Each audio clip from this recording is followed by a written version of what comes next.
Breaking news వనస్థలిపురంలో సంచలనం సృష్టించిన సునీత హత్యకు నిందితుడు మహేష్ పక్కా ప్లాన్ చేసినట్టు తెలుస్తోంది. తనను కేసులతో వేధించడం, తాను మాత్రం రెండో పెళ్లి చేసుకుని సంతోషంగా ఉండడంతో నిందితుడు ఆమెను అంతమొందించాలని స్కెచ్ రెడీ చేసినట్టు తెలుస్తోంది. ప్లాన్ లో భాగంగా నెల రోజుల క్రితం హైదరాబాద్ వచ్చిన మహేష్ ఓ హాస్టల్లో తలదాచుకున్నట్టు సమాచారం. సునీత వనస్థలిపురంలో ఉంటున్న విషయం తెలుసుకుని 3 రోజుల పాటు రెక్కి నిర్వహించాడు. సునీతను హత్య చేసేందుకు కొబ్బరి బొండాలు కొట్టే కత్తితో పాటు మరికొన్ని పరికరాలు ఆన్లైన్లో కొనుగోలు చేశాడు.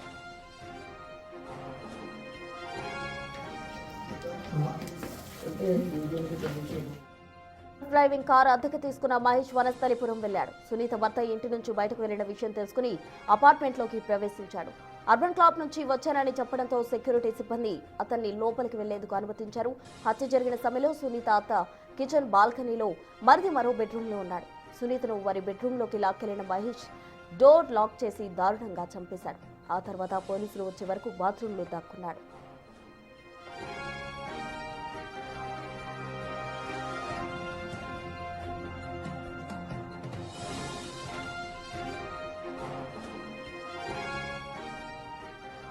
పోలీసుల విచారణలో నిందితుడు పలు కీలక విషయాలు చెప్పినట్టు తెలుస్తోంది. విడాకుల తర్వాత కూడా సునీత మహేష్ పై పెట్టిన కేసులు కొనసాగిస్తోంది. తను మాత్రం రెండో పెళ్లి చేసుకుని సంతోషంగా ఉండడంతో నిందితుడు ఆమెపై కక్ష పెంచుకున్నాడు. కేసుల కారణంగా కెనడా వెళ్లలేక ఉద్యోగం పోగొట్టుకున్నాడు. దీనికి తోడు ఆయన తల్లి ఇటీవలే హార్ట్అటాక్తో మృతి చెందింది. తన పరిస్థితికి మాజీ భార్య కారణమన్న కోపంతో మహేష్ సునీతను చంపేశారని పోలీసులకు చెప్పినట్టు సమాచారం.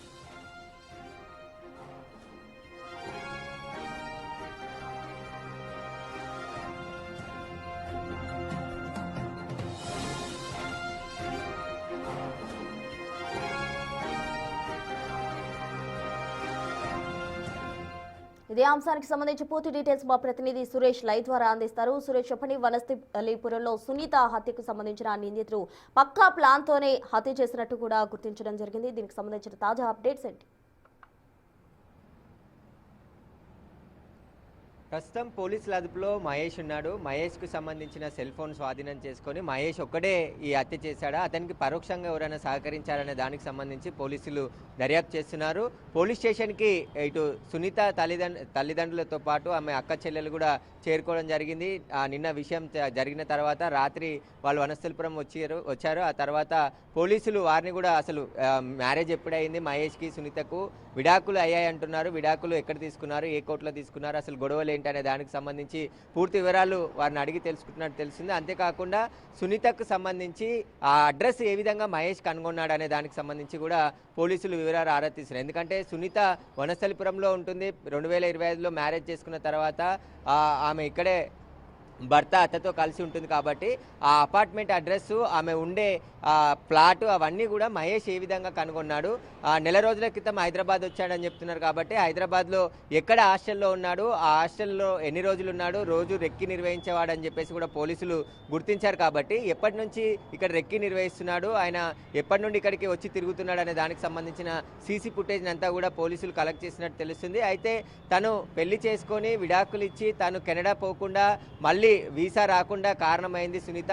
మళ్ళీ ఆమె పెళ్లి చేసుకునే హ్యాపీగా భర్తతో ఉంటుందని చెప్పేసి కక్ష పెంచుకొని మహేష్ హత్య చేశాడని చెప్పేసి కూడా పోలీసులు ప్రాథమికంగా గుర్తించడం జరిగింది. ఇంకా లోతుగా దర్యాప్తు చేస్తున్నారు. ఇటు సునీత మ్యారేజ్ చేసుకున్నటువంటి వాళ్ళ కుటుంబ సభ్యులతో పాటు ఇటు సునీత కుటుంబ సభ్యులను, మహేష్కి సంబంధించి ఎవరున్నారు, ఆయన కుటుంబ సభ్యులు ఎవరు, వారికి సంబంధించి కూడా వివరాలు తెలుసుకొని కేసుకు సంబంధించి లోతుగా ప్రస్తుతం దర్యాప్తు చేస్తున్నారు. ఈ దర్యాప్తులో మహేష్ నిన్న ఏదైతే అక్కడికి 12 గంటలకు వచ్చి సునీతని అత్యంత కిరాతకంగా ముందుగానే ఒక కొబ్బరి బొండాలు కట్ చేసేటువంటి కొబ్బరి బొండాల కత్తితో పాటు కొన్ని ఎలక్ట్రిక్ పరికరాలు తీసుకువచ్చి ఒకవేళ సునీత డోర్ ఓపెన్ చేయకుంటే డోర్ని కూడా కట్ చేసే విధంగా తాను ఆ కట్టర్లను కూడా తెచ్చుకున్నట్టు పోలీసులు గుర్తించారు. 2 బ్యాగ్లతోనే అపార్ట్మెంట్లోకి ఎంటర్ అయిన తర్వాత నేరుగా సునీత దగ్గరికి వెళ్ళి లోపల లాక్ చేసేసి సునీతను అత్యంత దారుణంగా హత్య చేయడం జరిగింది. కాబట్టి ఎన్ని రోజుల నుంచి రిక్కి నిర్వహిస్తున్నాడు మహేష్, ఒక కార్ తీసుకున్నాడు, ఆ కారు ఎక్కడ అద్దెకు తీసుకున్నాడు అనే దానికి సంబంధించి కూడా వివరాలు తీసుకుంటున్నారు. అక్కడ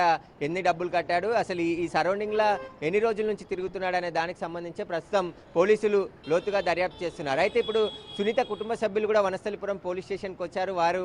వారిని అడిగి తెలుసుకుంటున్నారు అసలు ఎన్ని రోజుల నుంచి గొడవలు జరుగుతున్నాయి, ఒకవేళ సడన్గా వచ్చి అటాక్ చేశాడా, లేదంటే గతంలో ఎక్కడైనా కంప్లైంట్లు కానీ ఫిర్యాదులు కానీ చేసి ఉంటే అవన్నీ ఎక్కడెక్కడ చేశారనే దానికి సంబంధించి కూడా వివరాలు ఆరా తీస్తున్నారు. ప్రస్తుతం మహేష్ని కూడా పోలీసులు ఇంటరాగేషన్ చేస్తున్నారు. హత్యకు గల కారణాలపై కూడా ఆరా తీస్తున్నట్టు తెలిసింది. ఎందుకు హత్య చేయాల్సి వచ్చిందనే దానికి సంబంధించి ఇక ఇరువురు కుటుంబ సభ్యులను కూడా వివరాలు అడిగి తెలుసుకుంటున్నారు. అసలు ప్రధాన కారణాలు ఏంటి, ఎందుకు ఇంత అత్యంత కిరాతకంగా హత్య చేయడం, కట్టర్లు కొనుక్కోరావడం, ఆన్లైన్లో పర్చేజ్ చేసి ముందుగానే ఒక పథకం ప్రకారమే ఎలాగైనా సునీతను హత్య చేయాలని చెప్పేసి ఒక ప్లాన్ గీసుకొని ఆ ప్లాన్ ప్రకారం ఆ ఇంట్లోకి ఎంటర్ అయ్యి నిన్న హత్య చేసినట్టు కూడా పోలీసులు గుర్తించారు. అక్కడ ఉన్నటువంటి సీసీ ఫుటేజ్లో కూడా ఒక్కడే 2 బ్యాగులు పట్టుకొని వస్తున్నటువంటి విజువల్స్ కూడా రికార్డ్ అయ్యాయి. కాబట్టి వీటన్నిటికి సంబంధించి దర్యాప్తు జరుగుతుంది. కాబట్టి దర్యాప్తు పూర్తయిన తర్వాత మహేష్ని అరెస్ట్ చేసి రిమాండ్కు పోలీసులు తరలించే అవకాశం ఉంది. ఈ ఘటన పైన పూర్తి వివరాలతో LB Nagar DCP press meet పెట్టి అసలు దీనికి సంబంధించి పూర్తి వివరాలు వెల్లడిస్తే మరిన్ని విషయాలు కూడా వెలుగులోకి వచ్చే అవకాశం కనబడుతుంది. ప్రస్తుతం అయితే మహేష్ పోలీస్ అదుపులోనే ఉన్నాడు.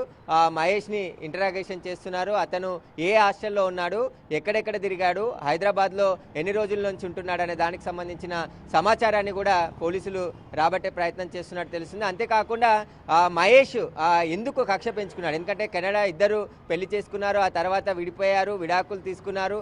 కానీ సునీత పెట్టిన కేసులన్నీ అలాగే ఉన్నాయి కాబట్టి తనకి వీసా రావడం లేదు, కెనడాకి వెళ్ళలేకపోయాననే కక్ష పెంచుకొనే తన తల్లి కూడా ఆ గుండెపోటుతో చనిపోయింది. విడాకుల కారణంగానే దిగులు చెంది తన తల్లి చనిపోయింది అని చెప్పేసి కూడా మహేష్ పోలీసులకు చెప్తున్నట్టు తెలుస్తుంది. కాబట్టి లోతుగా అయితే దర్యాప్తు చేస్తున్నారు. ఈ హత్యకు గల కారణాలు ఇంకేమైనా ఉన్నాయనే దానికి సంబంధించి కూడా వివరాలు ఆరా తీస్తున్నారు. మరికొద్దిసేపట్లోనే సునీత మృతదేహానికి కూడా ఉస్మానియా హాస్పిటల్లో పోస్టుమార్టం నిర్వహించిన తర్వాత కుటుంబ సభ్యులకి మృతదేహాన్ని అప్పజెప్పనున్నారు పోలీసులు.